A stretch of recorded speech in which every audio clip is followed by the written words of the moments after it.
Now, the practice of blaming institutions in world politics for failing to meet specific responsibilities, whether we're talking about the United Nations or a so-called rogue state or BP, is common enough. But how can we best respond to institutions that are deemed to be delinquent? That's what I'm interested in today. In the 18th century, Edward I Baron Thurlow declared that the problem with trying to punish a corporation is that it has no soul to be damned and no body to be kicked. Now, I want to talk about some of the difficulties that are involved in attempting to punish institutions in world politics.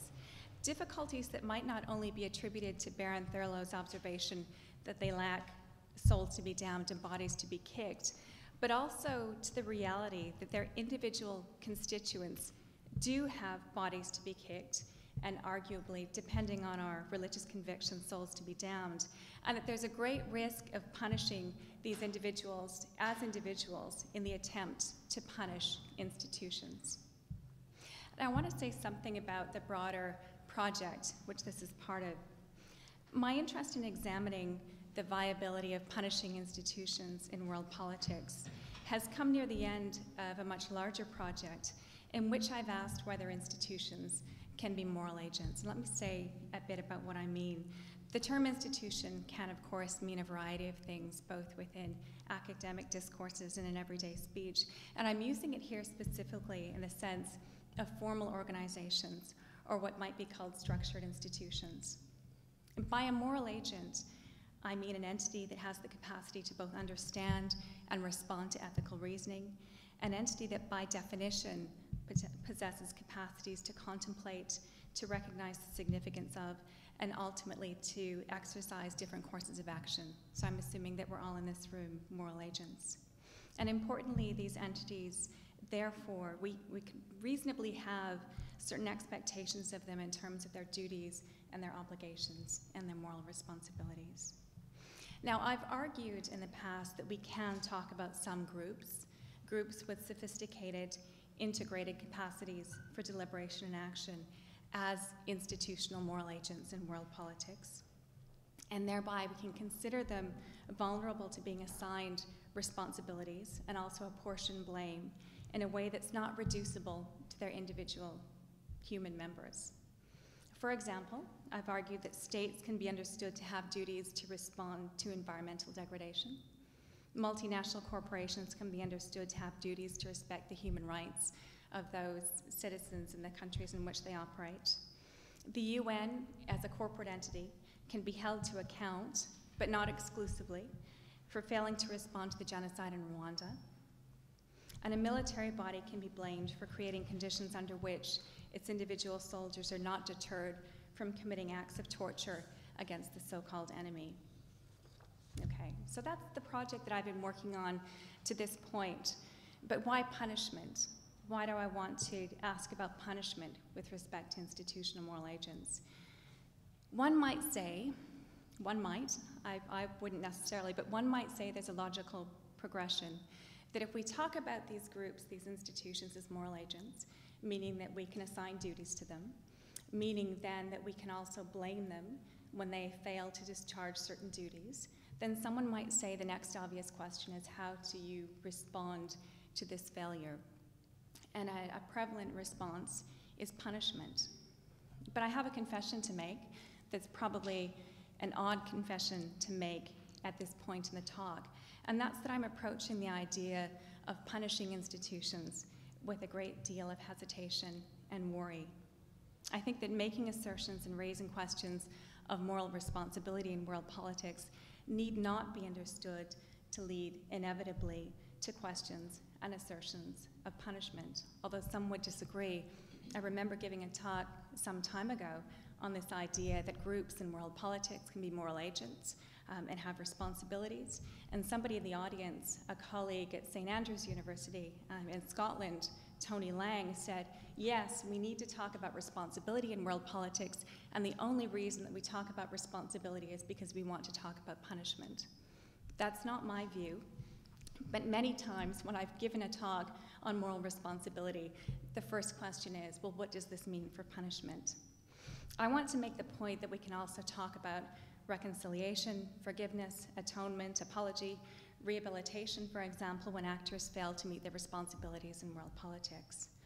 Yet, I have to concede that demands for punishment are prominent features of world politics. Punishment was an underlying theme in justifications for engaging in war among both scholars and policymakers following the 2001 attacks on the World Trade Center and the Pentagon. For example, one might recall Jean Elshtain, the just war theorist's defense of the war on terror. And she argued that, and I quote, "A carefully worked out and unprovoked act of terror against non-combatants of one's own country is an injury, an act of war that demands a response." And that response, she said, was a just punishment. And this was a surprising argument in a number of ways, and that she was going back to some of the earlier just war thinkers and bringing this notion of punishment into justifications for going to war as a just cause. Moreover, President Bush, defending wars against both Afghanistan and Iraq, also spoke passionately of, and I quote, "bringing justice to our enemies." Demands for punishment have been prevalent in the wake of environmental disasters, such as that involving Union Carbide in Bhopal, India, or the Deepwater Horizon oil spill of 2011. And of course, in the context of the global financial crisis. And I've come across recently, and I can't show them to you right now, but a number of signs, protest signs from the Occupy Wall Street protests. One shows a monopoly figure and somebody saying that banks should go directly to jail. Another one says that I'll believe that a corporation is a person when Texas executes one. So these signs about somehow punishing guilty corporations. Okay. And this is problematic for a number of reasons, I think. But analyzing the idea of punishment, and specifically what it means or what it might mean to punish an institution, serves as more than just a conceptual puzzle. It's a problem with far-reaching, and I would argue incredibly important implications for how we understand and attempt to respond to purported cases of institutional delinquency in world politics. Now, when I was on the plane coming over here, I was thinking about my motivation for addressing these questions, especially considering, in a sense, going towards punishment is not a direction that I want to go in. So what was my motivation for asking this question? And I realized that there are two quite different things underlying this preliminary attempt to think through the viability of punishing institutions. One is my concern that punishing institutional moral agents is actually more problematic than assigning responsibilities and apportioning blame to them. And for me, this is a worry in terms of my research project. If someone were to say, okay, Toni, you think you can talk about institutions as moral agents, you argue that they can bear moral responsibilities and that you can blame them, but if you have a problem, then talking about punishment, perhaps there's a problem that goes all the way through your argument. I don't think this is the case, but I think it's something that I need to address. The other motivation was my observation that the frequent and often vehement calls to punish institutions seem to overlook certain fundamental problems if culpability is truly at the corporate level. Does that make sense so far? Okay. And I think I was concerned as well that possibly some of the things that have worried me about extending my own work to talk about punishing institutions also are the same things that worry me about these specific calls to punitive action against formal organizations. This is what I want to explore. Now, in the time remaining, I think that clock's wrong, isn't it? In the time remaining, I'm going to do 6 short things.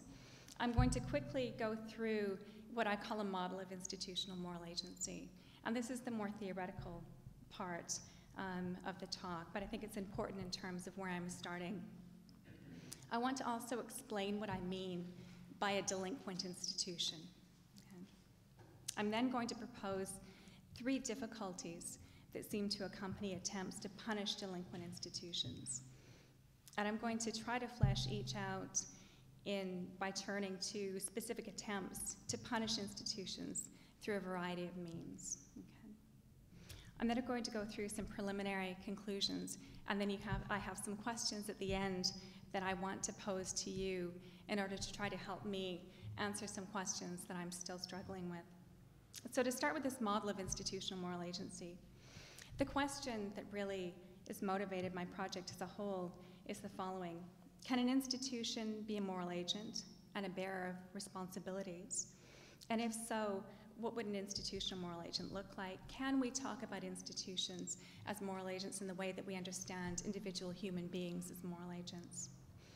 Now, I begin with an analogy with the individual human moral agent, and my starting point here is that some collectivities and groups share with individuals certain relevant capacities that mean assigning them responsibilities is a coherent endeavor.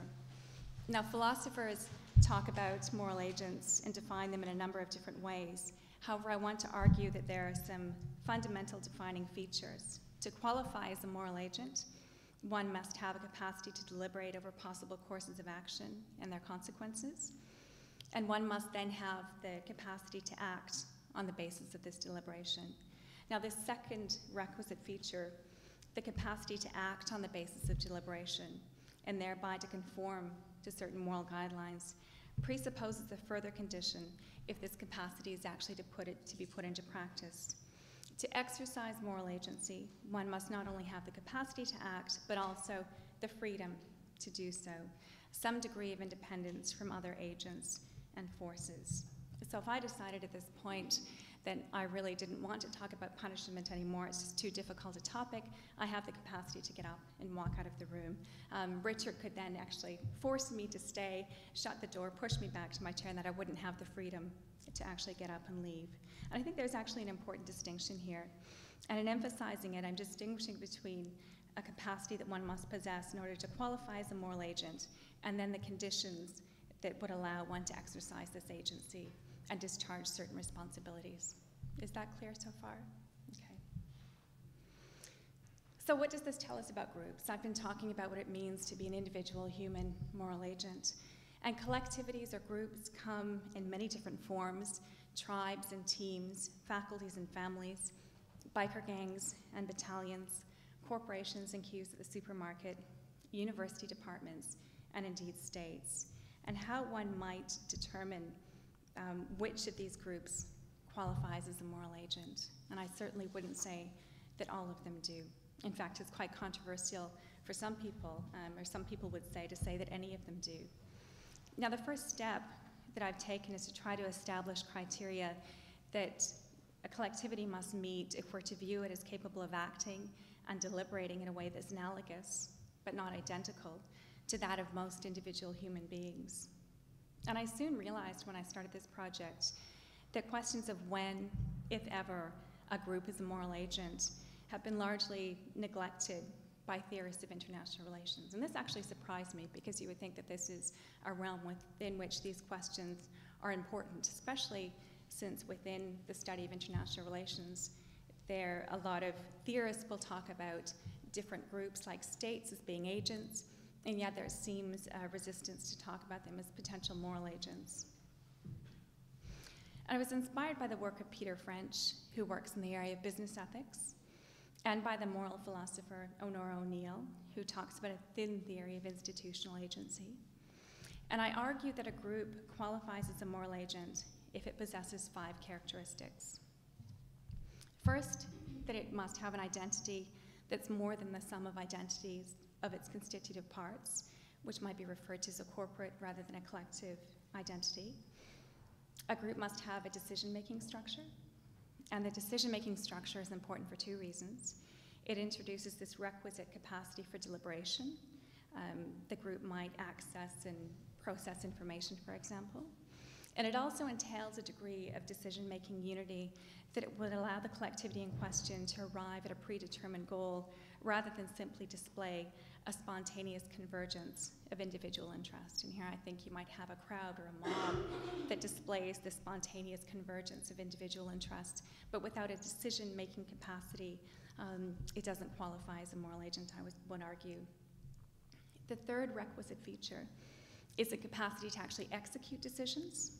The group must be able effectively to translate decisions into actions, and structures must be in place to allow policies to be implemented. So decision-making procedures and structures for actually carrying out the resulting resolutions come together to ensure a capacity for purpose of action. So I'm arguing that certain groups do have a capacity for purpose of action, and this is incredibly important. The fourth feature is an identity over time, that institutional moral agents must have continuity. And the fifth is a conception of itself as a unit. The group must be self-asserting. And by this I don't mean self-aware or conscious. Rather, we can't merely say that a group is externally defined, and this thereby disqualifies groups that don't see themselves as units. Now, sorry I'm going through that rather quickly, but that's my starting point. And I refer to collectivities that meet these criteria, that are agents in themselves, and that possess these sophisticated, integrated capacities for deliberation and for action as institutional moral agents. And I think the terminology is actually important. Even though I noted a few moments ago that I'm focusing on institutions as formal organizations, another connotation of the term institution draws attention to the norms and the rules and the procedures and cultures that frame and channel and coordinate the decisions and actions of individual human beings within these organizations. So the label institutional moral agent thereby, I think, highlights why certain types of group reach decisions and act in ways that cannot be described simply in terms of the sum of decisions and actions of their individual members. Okay, and this is important. Now, following these criteria, it's possible to make some initial conjectures anyway as to which groups in international politics would and would not qualify as institutional moral agents. On this, remember that I'm arguing that if a group does qualify as an institutional moral agent, then we can have certain expectations of this group in terms of bearing certain duties. Now, collectivities are groups such as mobs and crowds, markets, and nations, unless the nation has its own political structure and decision-making body, I should add. And the often invoked international community don't qualify as institutional moral agents. Hamas, MI5, Microsoft, this university, presumably, NGOs like Oxfam and Amnesty International, transnational religious organizations such as the Roman Catholic Church, and most states, but not all states, do meet the criteria for institutional moral agency. And fundamental to this argument, to this assertion, that institutions can bear duties, is that many institutions actually enjoy greater capacities for deliberation and action than are enjoyed by individual human beings. Now, such capacities include comprehensive access to information, sophisticated means for its collection and for its processing, and elaborate structures for the execution of decisions. And these capacities allow institutions to bear certain duties that could not be borne by any individual within them. But these institutions are also able to cause harm and perpetrate injustices, and arguably on a greater scale than that available to any individual. And given these capacities, it makes sense to argue that such actors can be blamed and held to account as institutions for wrongdoing, for misjudgment, for neglect, or harm that's not attributable on the same scale to particular individuals within the organization. Now, I just want to offer a few caveats and qualifications just to make it clear what I'm arguing and also what I'm not arguing. I'm not suggesting that institutions are the same as individual human beings. I'm simply suggesting that institutions share with individual human actors certain capacities that allow both to be considered moral agents. Another caveat, the moral agency of institutions, this idea that institutions can be moral agents and bearers of duties, in no way is meant to preclude or undermine the moral agency of those individual human actors or subgroups that comprise them. Okay, this means that the assignment of duties or the apportioning of blame at one level, at the level of the multinational corporation, for example, doesn't allow those agents that constitute it, shareholders, branch companies, employees, CEOs, to evade either moral expectations or censure for those discrete actions that are ascribable separately to them. Rather, moral agents, I argue, exist simultaneously at different levels and can be responsible for concurrent, complementary, or indeed even coordinated acts or omissions. And a final qualification, this model of institutional moral agency that I'm proposing to you doesn't attempt to adjudicate between different sources of obligation, codes of conduct, and indeed different accounts of morality in world politics. I mean, these are incredibly controversial questions, what the source of our obligations are. And this, I think, must be a separate project, and I argue one that the current endeavor doesn't rest on. Now, I want to argue that the value of this model of institutional moral agency is to address the coherence of those frequent calls to blame specific groups for harm, neglect, or misconduct, and by extension to evaluate the logic of particular types of response. So without making assertions about the source, the nature, or force of proposed duties in world politics, I argue that one can nevertheless ask who or what can respond to what we understand to be ethical imperatives, and who or what can be blamed for their breach in the context of specific acts and omissions. And one can then go on to ask whether there is agreement between those objects of condemnation and the bodies that we in fact harm in our attempts to punish abrogations of responsibility and gross injustices. Okay. So what do I mean by delinquent institution? Delinquent institutions, I argue, are those formal organizations that enjoy both the capacities and the enabling conditions to discharge specific duties, but fail to do so. So they have the capacities to act, they have the necessary enabling conditions, and yet they fail to discharge what we understand to be their obligations. So they're neither weak due to internal limitations, nor constrained as a result of external circumstances in a way that would prevent them from discharging duties in the context of specific actions. So they don't have an excuse for not being able to act, in other words. And I argue that blaming delinquent institutions for the consequences of this failure is a coherent response. So it actually makes sense to blame them. Now, examples might include the following, and I'm bringing up some examples. I've been involved in a collaborative project where I brought different academics together to look at this problem of delinquent institutions and ask whether we can actually blame institutions. And different examples that have been addressed include Union Carbide in Bhopal, India, the UN in the context of both Rwanda and Srebrenica, the US military in the context of prisoner abuse in Iraq, BP in relation to the Gulf of Mexico oil spill, and certain credit rating agencies in the context of the global financial crisis.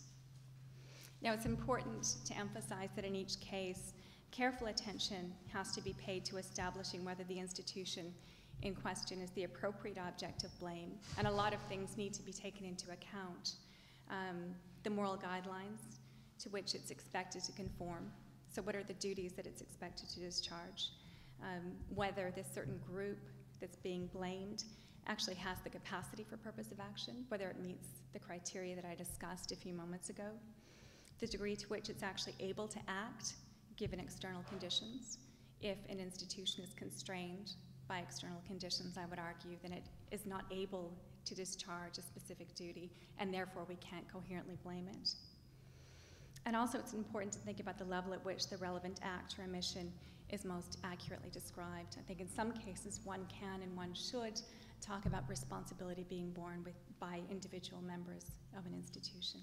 Okay, so these are all things that are incredibly important to look at. But assuming that there is no lack of delinquent institutions in world politics as I've defined them, I want to turn to a separate question of how we actually respond to these delinquent institutions. Once we say that a certain organization can be blamed for failing to discharge a specific duty, how can we best respond to that institution? And here's where the difficulties start. I think I'm happy with the argument to this point, but when we turn to questions of how to respond to delinquent institutions and specifically when we turn to the possibility of punishing delinquent institutions, I think things become incredibly difficult, and I'm no longer confident that we can simply say, of course, it's possible to punish delinquent institutions, just like it's possible to punish the individual human being. So is it possible to punish institutions at the corporate level, even if we can argue that blame is most appropriately located there? Or does this idea of punishing the institution take the understanding that I'm putting forth, this understanding of the institutional moral agent, a step beyond where the realities of the organization would allow? And when I started to think about this question, I saw three problems with attempting to punish delinquent institutions. And these three problems are, first, something I call guilt by association. The second, something that I call misdirected harm. And the third, I borrow this phrase from John C. Coffey, I call the overspill problem. Now, I want to just go through what I mean by each of these problems, and then explore each in the context of different attempts at punishment that are often justified as appropriate responses to institutional delinquency. Now, just a few caveats again here. The first is that I'm not going to argue that specific bodies are delinquent institutions. I do that elsewhere. Rather, what I want to do is touch on cases of alleged delinquency, or more general hypothetical cases of institutional delinquency. And I want to question the logic of justifying punitive action in response. So with respect to certain examples, I'm interested in the discrepancy between the justification for punitive action and the ultimate object of harm. So when we say that a certain response is justified because a certain organization is delinquent, I don't think that this always is consistent with who or what actually gets harmed as a consequence. Now, really quickly, what do I mean by punishment? This is a question somebody asked me recently. By punishment, I mean quite simply the deliberate infliction of some burden on a body that's committed some wrong in response to that wrongdoing. And I know that punishment can be justified and motivated in different ways as a symbolic expression of some condemnation. It can be justified in terms of achieving reform or rehabilitation. It can be justified in terms of deterrence or, of course, as a form of retribution. Now, I want to acknowledge that many theories of punishment rely on some combination of these different types of logics, of a sort of more retribution, one in terms of retribution, or more consequentialist logics. And the concerns that I think I have are rooted in the assumption that any type of punishment would necessarily, or any type of just punishment, would necessarily preclude the innocent being punished, or the guilty being punished disproportionately, even if this were to benefit, or be to the benefit of some independent good, such as deterrence, for example. So I think my concerns with this idea of punishing institutions is rooted in this idea that we can't justly punish the innocent. Now, the first problem, guilt by association. What do I mean by this? And I think this problem of guilt by association arises at the stage of determining who or what should be blamed and perhaps punished for some act or omission. Now, guilt by association is something that occurs when a degree of solidarity within a group or a shared aspect of identity allows those who aren't actually party to a specific action to be morally blamed for the action of an agent or agents within the same group. For example, if Richard were to commit some crime or was to do some wrong, and someone were to argue that we're all part of a group, we share some common identity, and that we're all therefore to blame, this would be an example of guilt by association, and probably something that everyone in this room would object to. So it's when we unfairly blame the many for the misdeeds of the few, and it runs counter to our understanding that one can't be blamed for the wrongdoing of another. Now, according to this concern, blaming and trying to punish a formal organization as a corporate entity is deeply problematic if blame is being apportioned for acts or omissions that are more appropriately described as those of the discrete individuals within the organization. Now, I think this can be quite easily overcome by reserving this apportioning of blame to institutions for instances when the relevant action is one that can genuinely be described at the corporate level, so that relying on an argument of guilt by association simply isn't a concern. Now, in the cases that I'm talking about, the group itself is the agent, and if the group itself is also the proposed object of punishment in response to misconduct or neglect that can't be described in a way that's reducible to its constituents, then the fear that the punitive action is being directed against individuals who are being unfairly held to account just isn't warranted, because we're talking about the actual group being blameworthy. The group is the object of punishment. But if this danger of sort of a misdirected responsibility is, I think, easily responded to, the problem of misdirected harm, I think, is much more intractable. Now, the problem here is that it's not always apparent how one goes about punishing an institution as an institution. And here we might go back to the statement by Baron Thurlow that an institution has no body to be kicked and no soul to be damned. So what would it actually look like to punish an institution, whether we're talking about a multinational corporation or a state or financial institution or an intergovernmental organization? Now, I came across, I think, an imperfect depiction of what it would look like to punish an institution in an unlikely place. Usually around Christmas time, I read Dickens' A Christmas Carol, and how many people have read A Christmas Carol? Yes, okay. I don't know if you remember this part, but its protagonist, Scrooge, is witnessing this unsettling scene of suffering spirits and damned souls being punished for failing to lead ethical lives. And it's the point in the novel when he's visited by the ghost of his former business partner, and the ghost then flies out the window, and Scrooge is looking out the window, and this is what Dickens describes. The air was filled with phantoms, wandering hither and thither in restless haste, moaning as they went. Every one of them wore chains. Some few, they might have been guilty governments, were linked together. Okay. Now, in this portrayal, the purported punishment of guilty governments entails no more than the synchronized suffering of individual human actors. In other words, punishment might be described as distributive. But whether we consider this fictional purgatory and the ghosts of governments or real-life sanctions imposed on concrete regimes, I think Dickens' image uncovers a crucial problem, and one that I'm not sure how to answer. Is it possible effectively to punish a formal organization at the corporate level at which blame has been apportioned, and I think at which blame can coherently be apportioned, rather than inflicting punishment at the aggregate of its individual human constituents? So can you actually punish a corporation? And if so, how would you do this?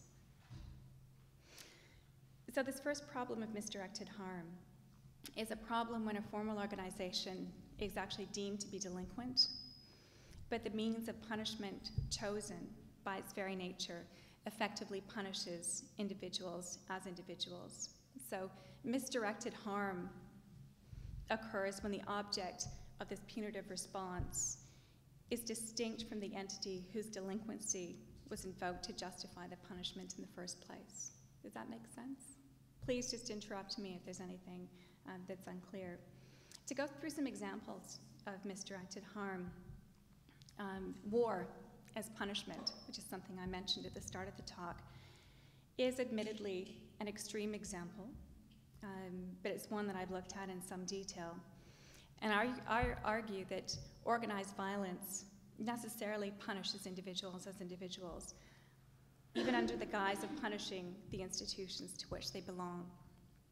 I've suggested that this problem is exemplified by recent wars against Afghanistan and Iraq, to the extent that attempts were made to justify these in terms of punishment. Now, some of the direct effects of traditional or broad trade sanctions, such as those imposed on Iraq in 1990, 1991, I think were also powerful examples of misdirected harm, and that some sanctions were directed or directly affected individuals as individuals rather than the regime as a whole. Okay, this is a criticism that you probably heard about. In 2000, then UN Secretary General Kofi Annan, in an address to the International Rescue Committee, championed a change in the way that economic sanctions are imposed. And he argued the following: if we want to punish, let us punish the guilty. And if we want to bring about change, let us target the powerful and not the powerless. As such, he was also criticizing the indiscriminate nature of some economic sanctions, which targeted what he called the innocent rather than the culpable. Okay, so here's this idea of economic sanctions and these kind of broad trade sanctions being understood in terms of punishment, but this being incredibly problematic because punishment wasn't being directed at the appropriate place. And this is an example of what I call misdirected harm. And I think that when institutions are punished in a way that results in misdirected harm, then there's an incoherence between the justification for the punishment and the end result. Okay, does that make sense? Overspill is the third concern that I have with this idea of institutional punishment. Now, this third concern also relates to the danger of harming individuals in the attempt to punish institutions. However, in this case, such harm is an indirect consequence of punishing an institution, such as the state, for example. And I take this phrase, as I said, from John C. Coffey, and as Coffey quips, when the corporation catches a cold, for example, someone else sneezes.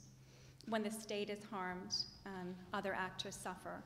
This idea, when one punishes an institution, other third parties are affected. Individuals benefit from the functions performed and also the duties discharged by an institution, whether they're the members of that institution or external actors. And it's interesting to note that exactly this reasoning was put forward in some arguments against punishing banks in the recent global financial crisis. This overspill effect, the other third parties that might be negatively affected. Now, although one might argue that the long-term deterrent or rehabilitative effect of punishing an institution could eventually result in the institution in question better fulfilling its functions or better discharging its duties to the ultimate benefit of the individuals that it serves, in the short term, these individuals might suffer. And this is the problem with overspill.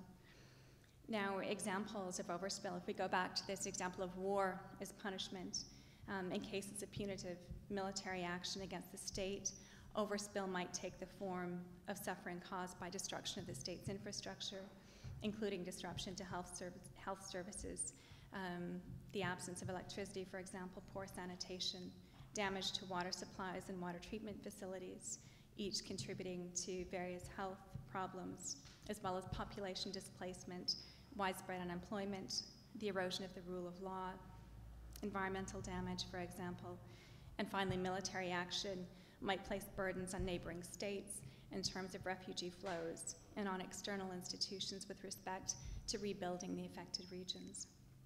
And examples of overspill have also been identified or have been identified in long-term problems associated with the military occupation of Iraq, for example. Other examples of overspill have been highlighted with respect to economic sanctions, broad trade sanctions, and very similar sorts of consequences.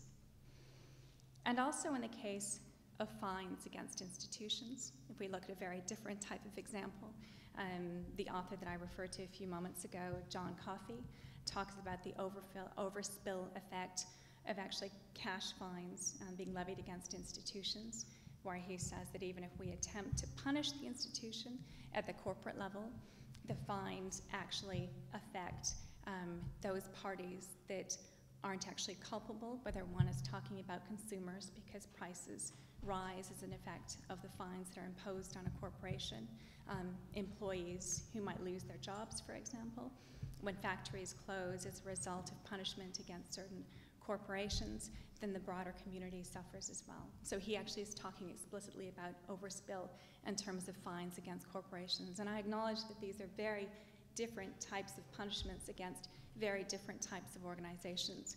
But in terms of their overspill effect, there are comparisons between them. Now, I think that overspill highlights the indirect and unintended harm of those who are neither held morally responsible for some alleged delinquency or are neither held responsible for the delinquency nor targeted in the ensuing punishment. So with overspill, I'm not talking about those who are directly targeted, as in the case of organized violence or some result of economic sanctions, but these are the unintended sort of collateral damage. Now, it's important to note that overspill is likely to be unavoidable to some degree in all cases of punishment, and that's whether we're talking about institutional punishment or individual punishment. And I think that's an important point to note, that we can talk, the way we understand just punishment of individuals tends to include some sort of overspill.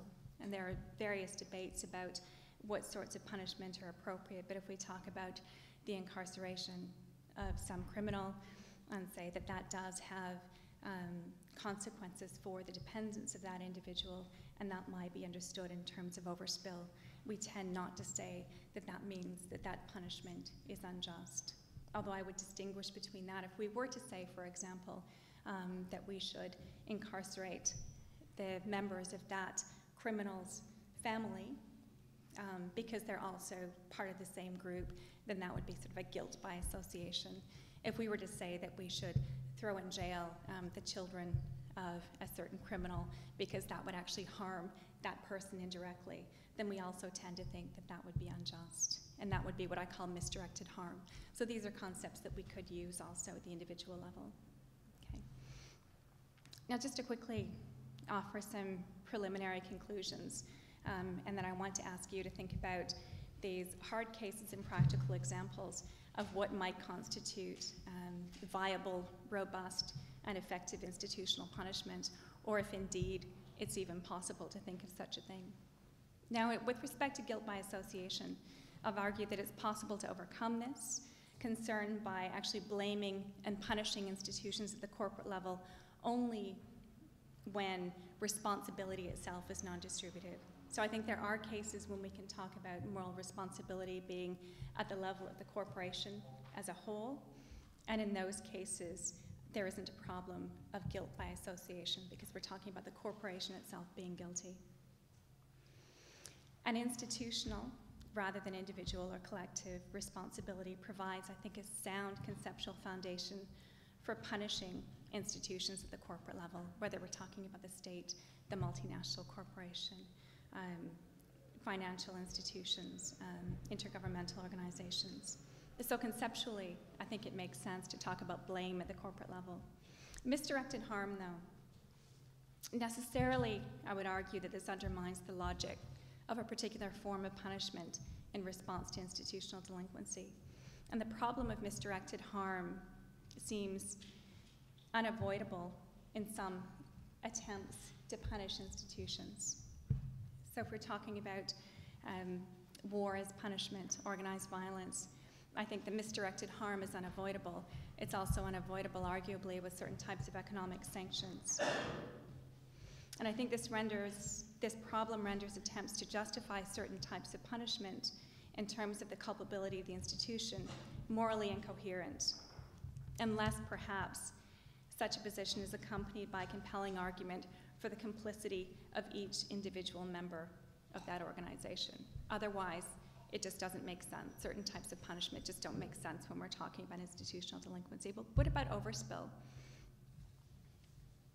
I think this is a problem that should be carefully considered in the context of determining what constitutes legitimate and effective institutional punishment.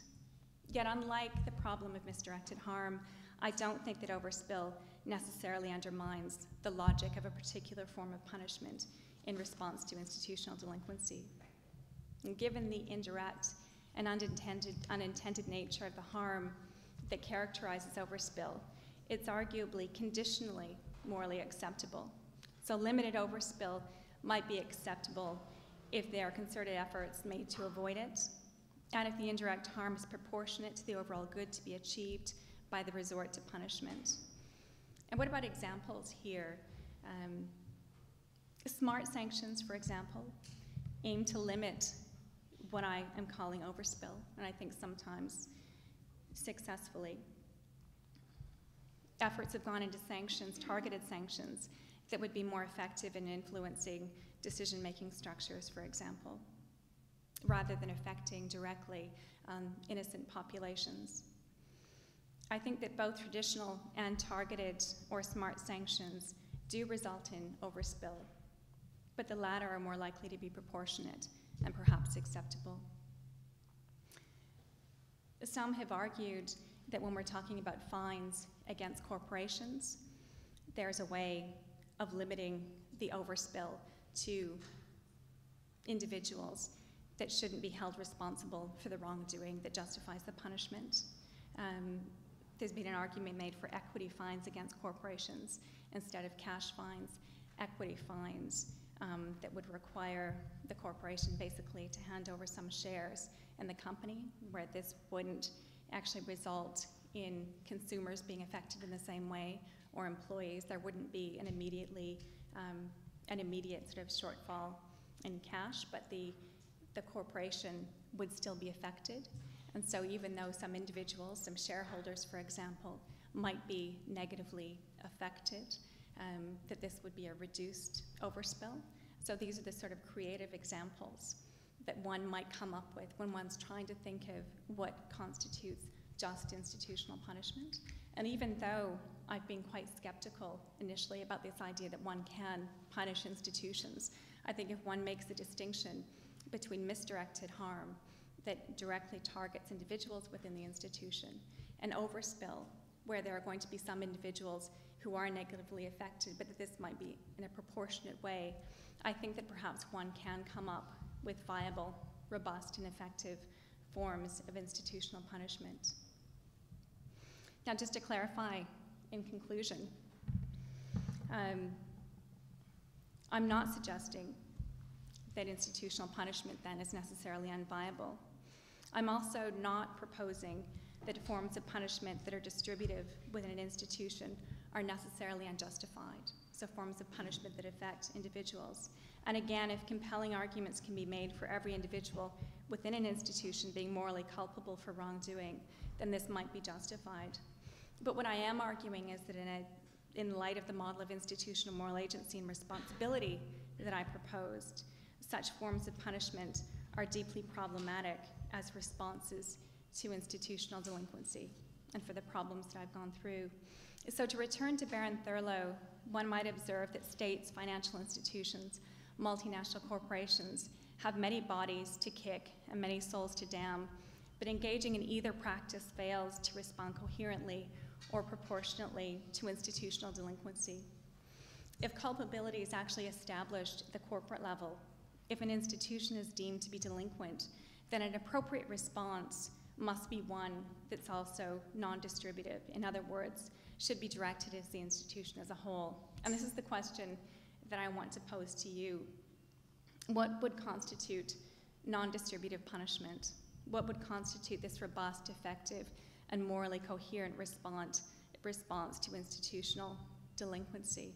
Does it make sense to talk about things like equity fines as opposed to cash fines, certain types of targeted sanctions instead of broader trade sanctions, for example? Other people have proposed forms of naming and shaming organizations that somehow affect the corporation as a whole rather than the individuals within it, or perhaps do affect certain individuals within the corporation, but in a way that's indirect and justifiable.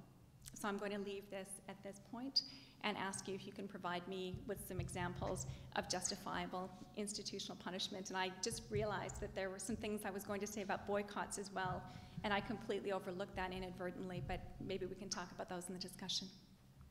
Thank you.